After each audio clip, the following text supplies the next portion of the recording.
maka ọnwụ mmadụ.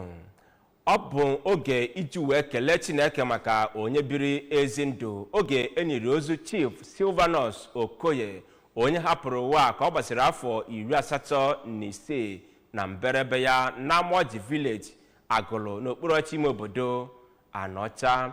Mmemme enimozu nke Chief Okoye bụ nke eji ụka wee malite n'ụlọ ụka St. Peter's Anglican Church Agụlụ, ebe Archbishop na-elekọta mpaghara Niger n'ụka Anglican bụkwa Bishop Diocese nke Ọka Most Reverend Alexander Ibezim sonyere ndị otu Kristi ma na-agbagha oku ka wepụ aka n'ihe gbasara akụ nke ụwa pụrụ ịnapụ ha alaeze nke Chineke.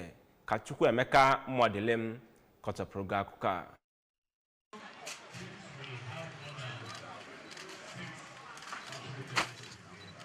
Mgbe ọ na-ekele ndị sonyere ha mgbe o liri nna ya, nwa ya nwoke bụ Maazị Azubike Okoye kọwara nna ya lagoro mmụọ dịka nnukwu mmadụ, ezigbo nna jiri akụnụba o nwere ma jere Chineke ozi ma nyekwaziara ndị mmadụ aka. Ọ gara n'ihu wee kwe nkwa na ọ ga na-ebi ndụ ya site n'eṅomi nna ya n'ihi na o biri ndụ dị mma ka ezigbo ihe niile o mere n'ụwa ghara ịla n'iyi. N'aka nke ya, aka na-achị steeti a bụ Ọkammụta Chukwuma Soludo, onye odeakwụkwọ ya nọchitere anya ya na ya bụ mmemme bụ Maazị Joakim Aneto, kelere Chineke maka ogologo ndụ Maazị Silvanus lagoro mmụọ biri n'ụwa ma yọkwa ndị ezinụlọ ya ka ha kasie obi n'ihi na ya bụ nwa amadi biri ezigbo ndụ ma werekwa akụnụba o nwere wee chere Chineke nakwazi ndị mmadụ ozi. N'aka nke ya, Sinetọ nke na-anọchite anya ọgbọnta nkwado Anambra Central n'ụlọ nzukọ omeiwu Naijiria bụ Maazị Victor Ume nakwazi onye isi oche otu pati APGA na steeti a